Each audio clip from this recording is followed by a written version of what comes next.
Avant d'écouter cette histoire, il faut que tu saches une chose très importante. Tout ce que tu crois savoir sur les Arabes avant l'islam est faux. Les écoles nous ont appris qu'ils étaient des Bédouins ignorants, adorant des idoles et enterrant leurs filles vivantes, et que c'était tout. Mais la vérité, mon ami, c'est que les Arabes avant l'islam ont construit un barrage colossal, considéré comme l'une des merveilles de l'ingénierie ancienne. Ils ont produit des poètes dont les œuvres sont encore étudiées 1500 ans plus tard, comme Antara ibn Shaddad, l'esclave noir devenu le plus célèbre cavalier de l'histoire arabe, ou Imru al-Qais, le prince perdu qui a écrit le plus grand poème de la langue arabe alors qu'il errait dans le désert. Mais ils ont aussi mené une guerre de 40 ans à cause d'une simple chamelle et une autre guerre de 40 ans à cause d'une course de chevaux. Comment des gens aussi intelligents et civilisés pouvaient-ils s'entretuer pendant 40 ans pour une chamelle? Comment le même peuple qui a construit le barrage de Marib n'a-t-il pas pu construire un État unifié? Pourquoi les Perses et les Romains les utilisaient-ils comme des outils dans leur guerre? Et pourquoi les Arabes l'acceptaient-ils? Et comment, au milieu de tout ce chaos, une religion est-elle apparue et a changé le cours de l'histoire pour toujours? Ces questions trouveront leur réponse dans l'histoire que nous allons raconter ce soir. Une histoire de rois et de trahison, de héros et de lâches, d'amour, de vengeance, de sang, de poésie et d'or. Un drame et des guerres familiales plus intenses que toutes les séries turques. Une histoire qui contient des leçons de leadership que tu ne trouveras dans aucun livre. Car l'histoire, quand on la comprend bien, devient le plus grand maître de la vie. Voici le monde arabe avant l'islam, l'ère de la Jahiliya, comme on l'appelle dans les anciens livres d'histoire. Une des plus belles histoires de l'histoire. Et avant de commencer, écris-moi dans les commentaires. D'où écoutes-tu et quelle heure est-il? Parce qu'il y a quelque chose de beau à y penser. Quelqu'un écoute à 2 heures du matin en Arabie Saoudite, un autre à 5 heures en Europe, un autre à 6 heures du matin en Amérique. Nous sommes tous à des endroits différents, à des heures différentes, mais ce soir, nous sommes réunis pour la même histoire. Nous voulons comprendre d'où nous venons. C'est la plus belle chose de cette chaîne. Allons-y, commençons. Chapitre 1. La géographie et l'environnement. Commençons par le commencement, par la terre elle-même, par la géographie qui a façonné les Arabes et déterminé leur mode de vie. La péninsule arabique est une immense étendue de terre située au sud-ouest de l'Asie, s'étendant sur de vastes territoires. Elle est bordée à l'ouest par la mer Rouge, à l'est par le golfe Persique, au sud par l'océan Indien et au nord, elle s'étend jusqu'au Cham et à l'Irak, des régions sous le contrôle des grands empires. Sa superficie est d'environ 3 millions de kilomètres carrés, principalement composée de déserts arides où l'eau est presque absente. En été, la température atteint 50 degrés Celsius et la nuit en hiver, il fait un froid glacial proche du gel. Les pluies sont rares et ne tombent que pendant de courtes périodes de l'année et la sécheresse domine toujours. Mais ce désert impitoyable n'était pas uniforme partout. Il était divisé en régions très différentes. Au sud, au Yémen, la terre était relativement fertile grâce aux pluies saisonnières venues de l'océan. Les montagnes imposantes du Yémen arrêtaient les nuages venant de la mer faisant tomber la pluie et irriguant les vallées vertes. C'est là que les grandes civilisations se sont développées, que les royaumes puissants ont été construits et que l'agriculture, le commerce et l'urbanisme avancé ont prospéré. Au centre, dans le Nejd et le Hedjaz, le désert régnait en maître absolu, des sables, des montagnes et des plateaux rocheux, avec quelques oasis dispersées autour des puits et des sources. C'est là que vivaient les tribus bédouines, se déplaçant entre les rares pâturages à la recherche d'eau et de nourriture pour leurs précieux troupeaux. La vie était extrêmement dure, la survie était réservée aux plus forts, et les faibles n'avaient pas leur place dans ce monde désertique terrifiant. Au nord, au Cham et en Irak, la terre était plus fertile grâce aux rivières et aux pluies régulières. Là, les Arabes se sont mélangés aux grandes civilisations, l'Empire byzantin à l'ouest et l'Empire perse à l'est. Sur la côte de la mer Rouge, la Mecque, Yathrib et Taïf étaient des villes commerciales importantes. Ces villes étaient des étapes pour les grandes caravanes commerciales qui transportaient des marchandises entre le Yémen, le Cham, la Perse et l'Égypte. Cette géographie, avec sa rudesse et sa diversité, a façonné le caractère des Arabes et déterminé leur mode de vie et leur façon de penser. Le désert leur a appris la patience, le courage, l'endurance et la capacité de survivre dans les conditions les plus extrêmes. Les oasis leur ont appris la valeur de l'eau, la valeur de la vie, la valeur de la coopération parfois, et du conflit parfois pour les ressources.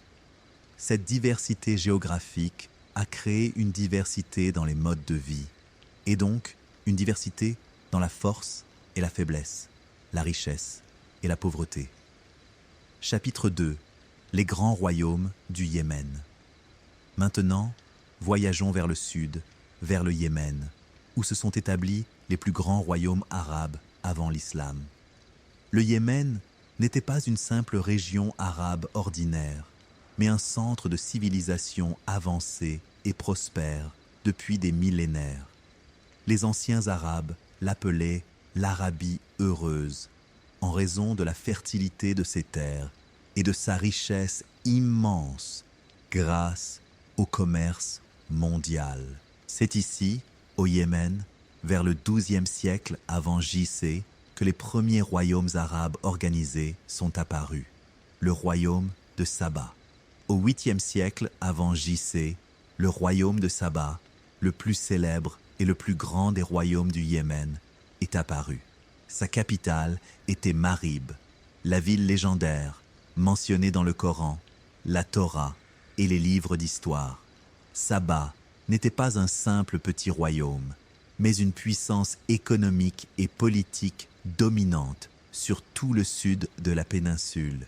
Il contrôlait le commerce de l'encens et de la myrrhe, les deux produits les plus précieux de l'Antiquité, sans concurrent sérieux. L'encens et la myrrhe étaient utilisés dans les temples et les rituels religieux de toutes les anciennes civilisations, de l'Égypte à Rome, en passant par la Perse. Et la source presque exclusive de ces produits était le sud de la péninsule arabique, le Yémen, Oman et la côte de la mer d'Arabie. Les caravanes sabéennes partaient de Marib, chargées d'encens, de myrrhe, d'épices et de parfums très précieux, parcourant des milliers de kilomètres à travers le désert aride, d'étape en étape, jusqu'à atteindre le Tcham, l'Égypte et l'Irak.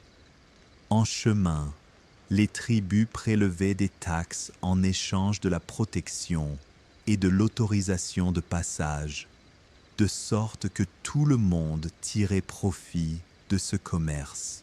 Les Sabéens sont devenus extrêmement riches, construisant des palais somptueux, des temples imposants et des remparts fortifiés autour de leur ville. Mais leur plus grande réalisation a été le barrage de Marib. Le barrage de Marib est l'un des plus grands projets d'ingénierie de l'Antiquité, une véritable merveille technique.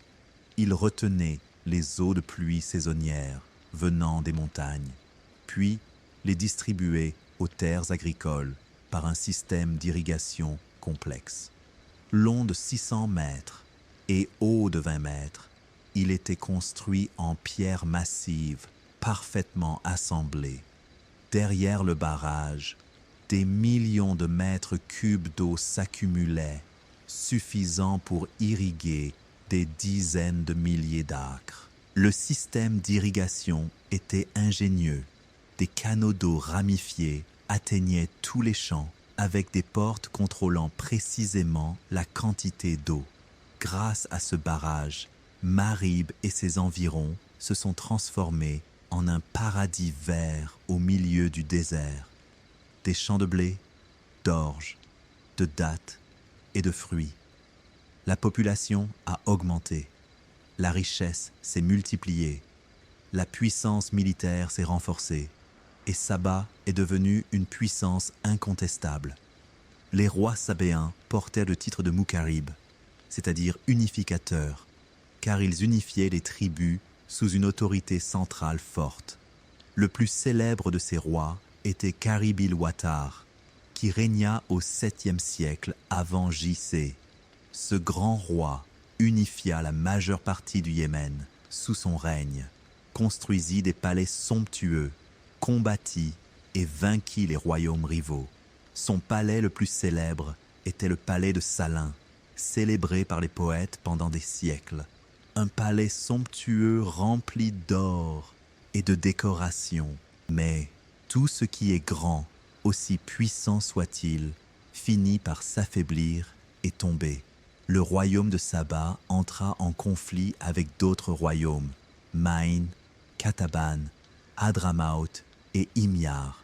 Les guerres épuisèrent les ressources, affaiblirent l'autorité centrale, et les tribus commencèrent à s'affranchir du gouvernement central.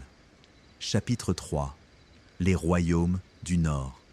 Passons maintenant au Nord, où des royaumes arabes très différents se sont établis, tant par leur nature que par leurs conditions politiques. Ces royaumes n'étaient pas totalement indépendants comme ceux du Yémen, mais étaient sous l'influence des grands empires voisins.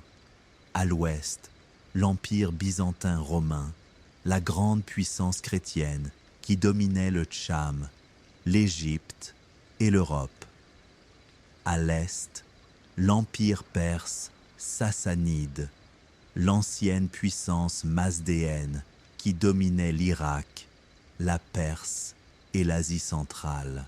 Ces deux empires géants étaient en conflit permanent, menant des guerres sans fin pour le contrôle, l'influence et les territoires. La péninsule arabique, en particulier les régions du nord, était une zone tampon entre les deux puissances en conflit. Les Romains et les Perses ne voulaient pas occuper directement le désert, car il n'avait pas de valeur économique et ne pouvait pas être contrôlé, mais ils voulaient un contrôle indirect par le biais de tribus arabes alliées qui les protégeraient des raids des autres Bédouins. De là sont apparus deux royaumes arabes très importants, Al-Hira en Irak et les Ghassanides au Cham. Le royaume d'Al-Hira et les Lakhmides, alliés des Perses aux confins de l'Irak, près de l'Euphrate, dans une région appelée aujourd'hui Najaf, se trouvait la ville d'Al-Hira.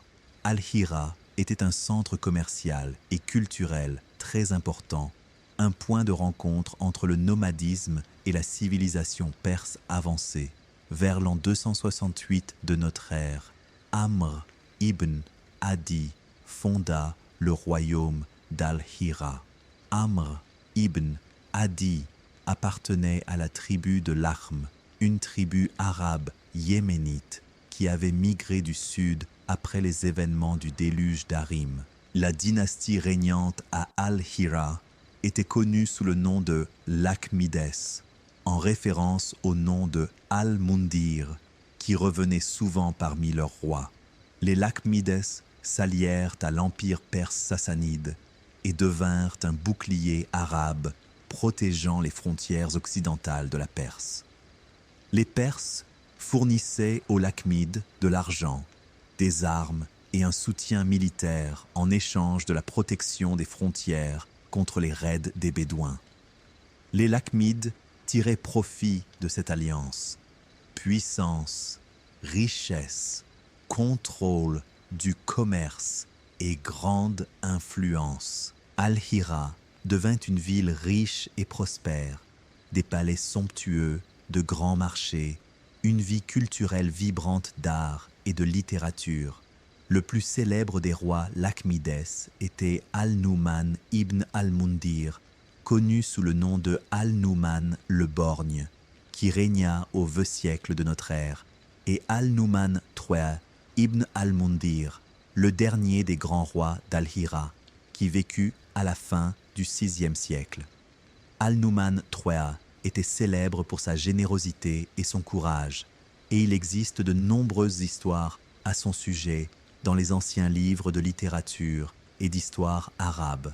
La plus célèbre est l'histoire du jour du malheur et du jour de la félicité. Al-Nu'man choisissait un jour de l'année qu'il appelait le jour de la félicité, où quiconque le rencontrait ce jour-là était honoré et recevait un grand cadeau.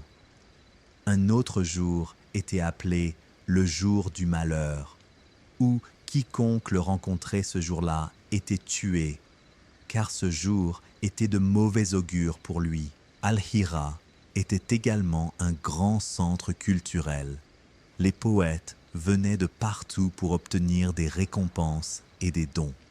Al-Nabiga al-Dubyani, l'un des plus grands poètes de la Jahiliya, était l'un des poètes de la cour d'Al-Hira avant de s'enfuir. Le christianisme s'est répandu à Al-Hira, en particulier sous la forme du nestorianisme, et de nombreuses églises et monastères y ont été construits. Le monastère de Hind, l'un des plus célèbres, fut construit par Hind bint al-Harith, l'épouse d'Al-Nu'man, et resta debout jusqu'à l'ère islamique. Cependant, la relation entre les Lakhmides et les Perses n'était pas toujours fluide et paisible, mais pleine de tensions. Al-Nu'man III entra en conflit avec Khosrow II, le roi de Perse, en raison d'une histoire complexe impliquant des femmes, l'honneur et l'orgueil. Khosrow se mit en colère contre Al-Nu'man, le convoqua à Ctésiphon, la capitale perse, puis l'emprisonna et le tua ou le laissa mourir en prison. Après la mort d'Al-Nu'man en 602, Khosrow abolit le règne des Lakhmides et nomma un gouverneur perse direct. Cette décision fut une grave erreur stratégique, car les tribus arabes refusèrent de se soumettre directement aux Perses étrangers. Lorsque les musulmans arrivèrent 30 ans plus tard pour conquérir l'Irak, ils trouvèrent les tribus arabes en colère contre les Perses et prêtes à s'allier. Le royaume des Ghassanides, allié des Romains. De l'autre côté, au Cham, un autre royaume arabe s'est établi et s'est allié à l'Empire byzantin, les Ghassanides. Les Ghassanides étaient une tribu de la tribu yéménite d'Azd qui avait migré du Yémen après l'effondrement du barrage de Marib et s'était installée près d'une source appelée Ghassan, d'où leur nom Ghassanides. Ils continuèrent leur route vers le nord jusqu'à atteindre le Cham, une région fertile et riche sous le contrôle des Romains. Là vivaient d'autres tribus arabes appelées Djadjima, qui étaient des alliés des Romains dans la région depuis longtemps. Les Ghassanides entrèrent en conflit avec les Djadjima et réussirent à les vaincre et à prendre le contrôle de la région par la force et l'intelligence. Les Romains virent que les Ghassanides étaient plus forts et meilleurs que les Djadjima. Alors, ils les nommèrent à leur place comme gouverneurs de la région. Et l'alliance entre les Ghassanides et l'Empire byzantin commença. Cette alliance dura pendant de nombreux siècles. Les Ghassanides fondèrent leur royaume vers l'an 220 de notre ère et firent de Jabiya, dans le Golan, leur capitale. Leur royaume s'étendait sur le sud de la Syrie, la Palestine et la Jordanie, une région stratégique entre le désert et les terres fertiles. Le plus célèbre des rois Ghassanides était Al-Harith ibn Jabala, surnommé le Boiteux, qui régna au VIe siècle. Al-Harith ibn Jabala était un homme fort, courageux et intelligent. Il combattit les Lakhmides à plusieurs reprises et les repoussa du Cham. L'empereur byzantin Justinien lui décerna le titre de roi des Arabes en reconnaissance de son rôle dans la protection des frontières sud de l'Empire. Les Ghassanides adoptèrent le christianisme sous la forme du melkisme et construisirent des églises et des monastères dans toutes les régions sous leur contrôle. Ils devinrent une partie du monde chrétien byzantin, mais conservèrent leur langue arabe et leur tradition tribale arabe. Hassan ibn Thabit, qui devint plus tard le poète du prophète, était dans sa jeunesse l'un des poètes de la cour des Ghassanides avant l'islam. Il faisait l'éloge de leur roi, recevait de grandes récompenses et vivait une vie de luxe et de prospérité dans leur palais somptueux. Les Ghassanides construisirent de beaux palais et des villes prospères, comme le palais de Mshata et le palais de Kasr al-Hayr, dont les ruines sont encore célèbres aujourd'hui. Chapitre 4. La vie tribale et la société. Descendons maintenant du niveau des royaumes et de la grande politique, et parlons de la vie quotidienne des Arabes ordinaires. Comment vivaient-ils? Comment la société était-elle organisée? Quelles étaient les valeurs pour lesquelles ils vivaient et mouraient? Le système tribal, la tribu au-dessus de tout. La société arabe avant l'islam était une société tribale par excellence. La tribu était l'unité politique et sociale fondamentale. Chaque personne appartenait à une tribu, et la tribu la protégeait, la défendait et vengeait ses torts si elle était tuée ou opprimée. Sans tribu, une personne n'avait aucune valeur dans le désert. Pas de protection, pas de place, aucun droit. La tribu était composée de plusieurs clans et sous-clans, tous descendants d'un ancêtre commun.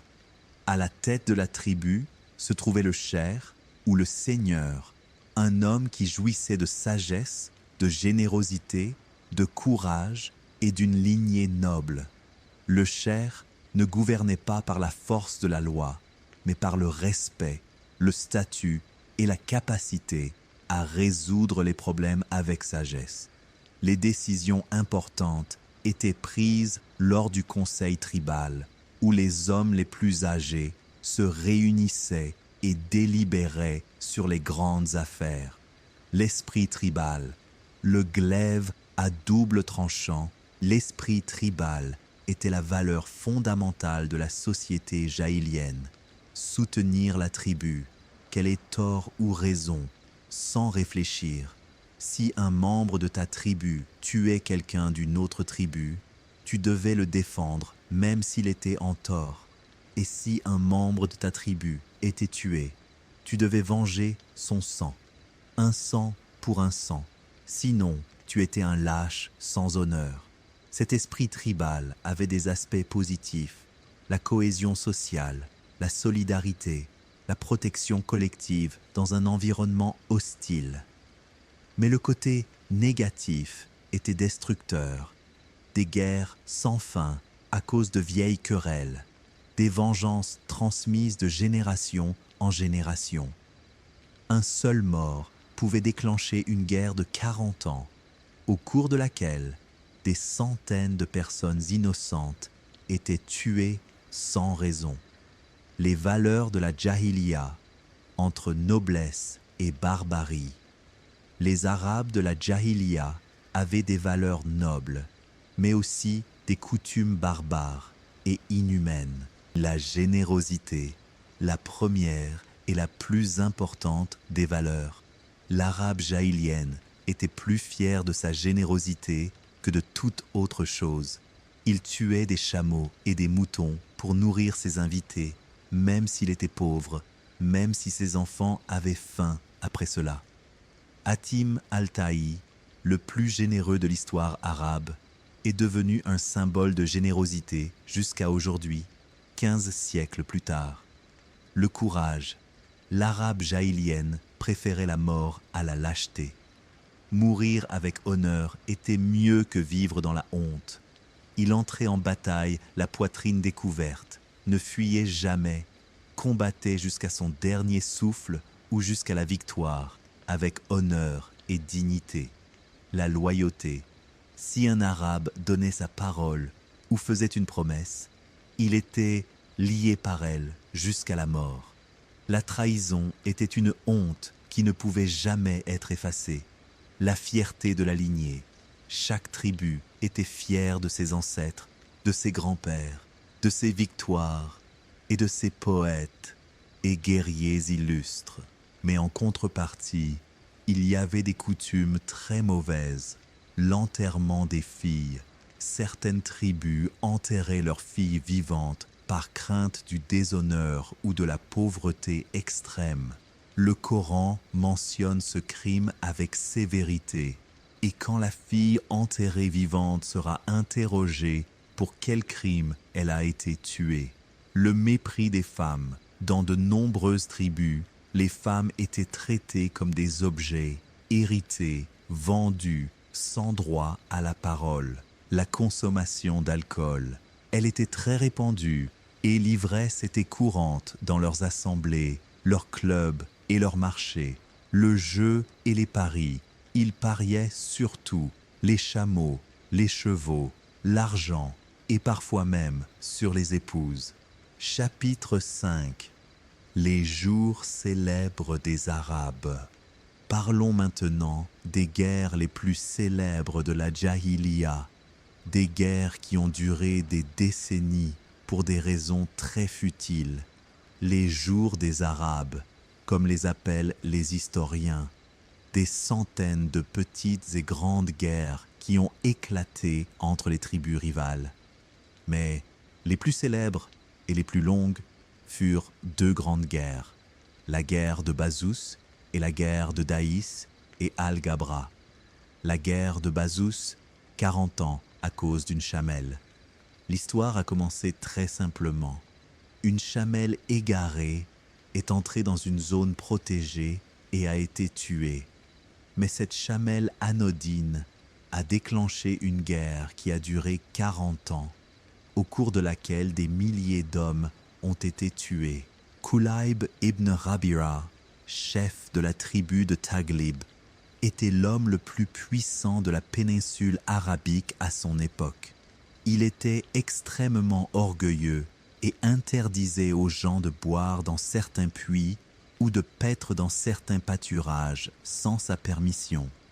Il disait « J'ai protégé cette réserve, et quiconque y entre sans mon autorisation est un intrus qui mérite d'être puni. » Bazou, une vieille femme de la tribu de Bakr, est venue rendre visite à son neveu, Jassas ibn Moura, dont l'épouse était Jamila, la fille de sa sœur. Elle avait avec elle une chamelle nommée Sarab, une chamelle qu'elle chérissait comme sa propre fille. Un jour, la chamelle Sarab s'est échappée et est entrée dans la réserve que Kulayb avait protégée pour lui seul. Kulaïb a vu la chamelle et s'est mis en colère. Comment ose une chamelle entrer dans ma réserve sans ma permission? Il a tiré une flèche qui a transpercé le pis de la chamelle. La chamelle est tombée et est morte. Bassou a entendu la nouvelle et sorti de la tente en hurlant et en pleurant. Ô honte, ô humiliation! Elle a appelé son neveu Jassas ibn Moura, l'homme qui était censé la protéger, elle et sa chamelle. Ô Jassas, où es-tu alors que je suis ton invité? Ma chamelle est tuée, et tu ne fais rien? Jassas a ressenti la honte. Kulaïb avait humilié son invité. C'était intolérable. Il fallait rétablir l'honneur immédiatement. Jassas est allé voir Kulaïb et a essayé de lui parler. Il lui a demandé de s'excuser ou de payer le prix du sang pour la chamelle. Kulaïb a refusé avec arrogance. Ta chamelle est entrée dans ma réserve. Elle méritait d'être tuée et je ne paierai rien. Jassas, furieux, a transpercé Kulaïb avec sa lance et l'a tué. Le plus puissant homme de la péninsule arabique est tombé, tué à cause d'une chamelle. La tribu de Taglib, la tribu de Kulaïb, a exigé vengeance. Le sang de notre chef doit être vengé. Jassas doit mourir. La tribu de Bakr, la tribu de Jassas, a refusé de le livrer. Il est des nôtres, et quiconque veut le tuer doit d'abord nous affronter. Et la guerre a éclaté, la guerre de Bassou. 40 ans de combats continus, des batailles, des escarmouches, des raids et des vengeances sans fin. Parmi les jours les plus célèbres de cette guerre, le jour de Nahia, le jour de Wardat, le jour de Hanou, le jour de Kassibat et le jour de Talak al-Lum.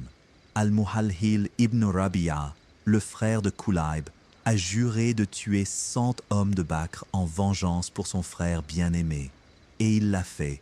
Dans chaque bataille, il tuait des dizaines d'hommes sans pitié ni miséricorde. Il disait un poème triste pleurant son frère, et en même temps, il tuait quiconque de la tribu de Bakr croisant son chemin. La guerre a continué jusqu'à ce que des milliers d'hommes des deux côtés soient tués. Les enfants sont devenus des jeunes, les jeunes sont devenus des vieux, et les vieux sont morts. Finalement, certains sages, dont Al-Harith ibn Abad, sont intervenus et ont forcé les deux parties à faire la paix.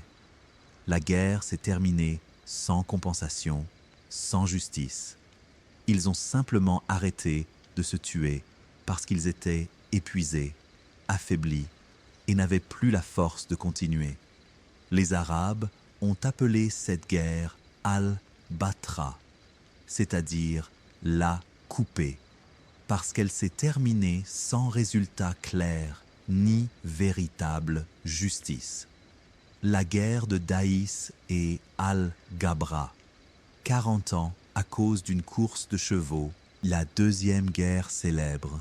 La guerre de Daïs et Al-Gabra a commencé à cause d'une course de chevaux, d'une tromperie et d'un pari. Daïs et Al-Gabra étaient les noms de deux chevaux célèbres.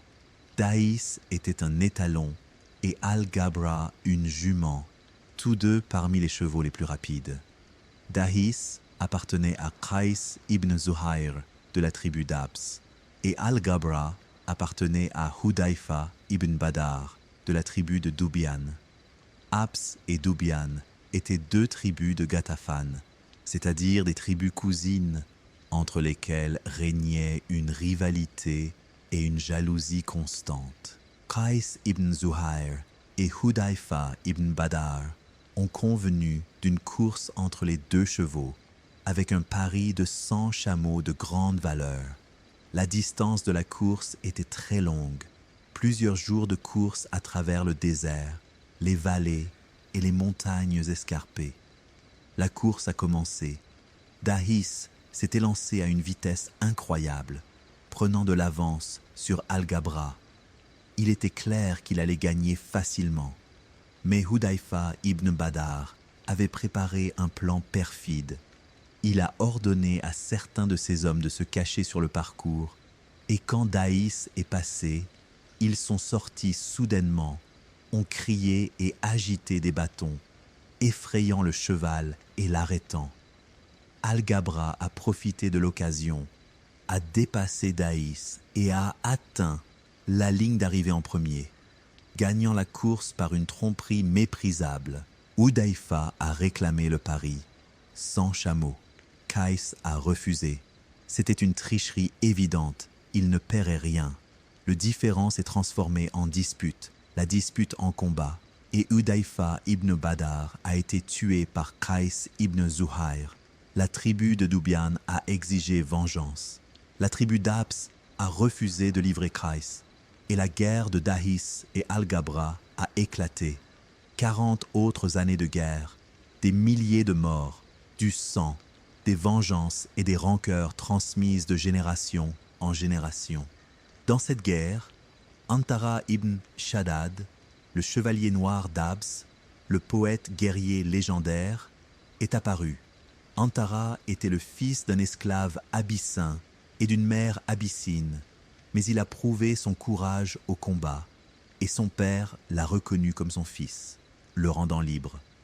Il combattait avec une bravoure inégalée, écrivait de beaux poèmes, et aimait Abla, la fille de son oncle, d'un amour platonique célèbre. Parmi ses poèmes dans cette guerre, il dit « Et si j'avais lancé ma lance avec un lâche, par ma seule réputation, il aurait terrassé les lions. » La guerre a continué jusqu'à ce que 2 hommes sages et intelligents interviennent, Al-Harith ibn Auf et Hurm ibn Sinan. Ces 2 hommes ont rassemblé une grande somme d'argent de leurs propres fonds et ont payé le prix du sang pour tous les morts des 2 côtés, forçant les 2 tribus à faire la paix. La guerre a finalement pris fin après 40 ans de destruction et de ravages continus. Le poète Zuhair ibn Abi Sulma, l'un des auteurs des Mu'allaqat, a fait l'éloge des 2 hommes dans un poème immortel, disant « Par Dieu, quel noble Seigneur vous êtes, en toutes circonstances, dans la facilité comme dans la difficulté.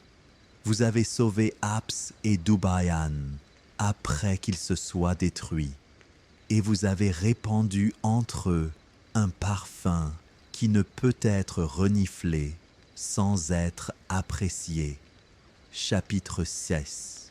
Le commerce et l'économie, le besoin urgent d'unification et de réforme.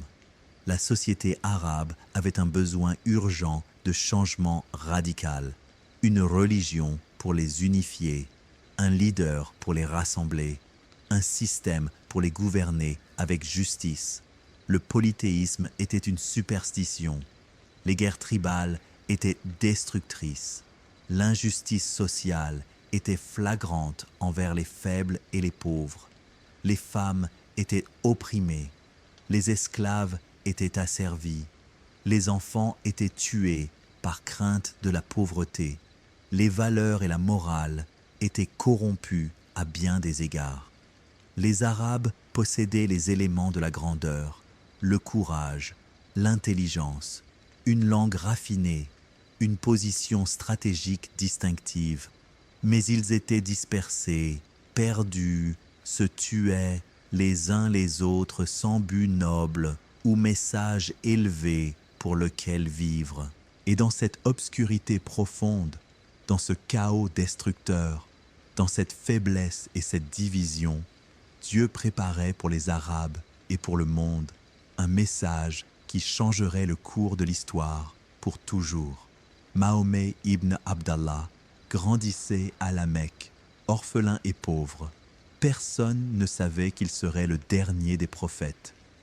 Dieu le préparait sous son regard, le préparant pour le grand message, le message qui unifierait les Arabes et construirait une grande civilisation, le message qui les sortirait des ténèbres vers la lumière. de la jahiliya à l'islam, de la dispersion à l'unité forte. Épilogue. Les leçons et les enseignements. Nous sommes arrivés à la fin, un long voyage à travers des siècles d'histoire des Arabes avant l'islam. Nous avons vu de grands royaumes, des guerres dévastatrices, un commerce florissant, une poésie immortelle, des religions multiples. Nous avons vu des valeurs nobles et des coutumes barbares, une civilisation et un nomadisme, de la force et de la faiblesse, de la gloire et de l'humiliation, du grand barrage de Marib à son effondrement destructeur, à la migration des tribus dans toutes les directions, du glorieux royaume de Saba au royaume unifié de Himyar, à la chute sous l'occupation abyssine, des Lakhmides à Al-Hira, aux Ghassanides au Cham, au conflit éternel entre les alliés des Perses et les alliés des Romains, de la guerre de Bassous pour une chamelle à la guerre de Daïs, et Al-Gabra pour une course de chevaux, à 40 ans de sang, des poètes, des Mu'allaqat, Imru al-Qais, Antara et Zuhair, au grand marché littéraire d'Okaz, de l'adoration des 360 idoles au judaïsme à Yathrib, au christianisme à Najran, de la Mecque, centre du commerce et de la religion, à la Kaaba, la Qibla des Arabes, à l'incident de l'éléphant, le miracle. Tout cela préparait le terrain, remettait en scène, préparait le sol pour l'émergence du message éternel de l'islam. Les 5 leçons pratiques, la division tue même les plus forts. Les Arabes possédaient tous les éléments de la force, mais la division et l'esprit tribal les ont rendus faibles face aux empires. Dans le monde d'aujourd'hui, les entreprises, les individus et les nations, la division et la dispersion tuent tout projet, aussi fort soit-il. L'unité est une force et la division est une faiblesse. C'est une leçon éternelle de la longue histoire des Arabes avant l'islam. Les infrastructures sont la base de la civilisation. Le barrage de Marib, un seul projet d'ingénierie, a transformé le désert en paradis et construit une grande civilisation pendant des siècles. Dans le monde de l'entrepreneuriat, investir dans les infrastructures, les systèmes et les processus est ce qui construit des institutions durables. Ne construisez pas sur le sable, construisez sur une base solide et vous durerez des décennies, même après votre départ. Les conflits futiles détruisent les empires. Une chamelle, une course de chevaux, des choses très futiles ont déclenché des guerres qui ont tué des milliers de personnes et détruit les économies. Dans notre vie et nos entreprises, les petits conflits d'ego et d'orgueil détruisent des années de construction. Méfiez-vous des conflits futiles, résolvez-les rapidement et avec sagesse avant qu'ils ne deviennent des catastrophes irréparables. Un leadership sage peut mettre fin à des guerres de décennies. Al-Harith ibn Auf et Hurm ibn Sinan, 2 hommes qui ont donné de leur propre argent et mis fin à une guerre de 40 ans. Le vrai leadership est le sacrifice, pas les paroles. Un vrai leader paie le prix de sa poche, de son confort et de son orgueil. Si vous voulez être un grand leader, soyez prêt à sacrifier et à payer de votre poche pour le bien de la communauté. L'opportunité vient à ceux qui se préparent bien. Mahomet est né à la Mecque, le centre du commerce et de la religion, a appris le commerce, le leadership et le traitement des gens. Puis, le moment est venu et il était prêt. Alors, il a changé le monde. Dans votre vie, préparez-vous toujours, apprenez, entraînez-vous, lisez, acquérez des compétences car l'opportunité viendra soudainement. Mon avis personnel. Personnellement, après ce long voyage, je ressens une profonde admiration pour les Arabes avant l'islam. Oui, ils avaient des erreurs graves, mais ils avaient aussi des valeurs nobles, une civilisation ancienne et de grandes réalisations. L'islam n'est pas venu pour tout effacer, mais pour corriger, affiner, purifier et compléter les nobles qualités. Il est temps de dormir, mon ami. Voici l'histoire complète des Arabes avant l'islam, l'ère de la Jahiliya avec tous ses détails, ses événements et ses personnages. Si vous avez aimé le contenu, n'oubliez pas de vous abonner à la chaîne, d'aimer la vidéo et de la partager avec vos amis intéressés. Tota tota, l'histoire est terminée.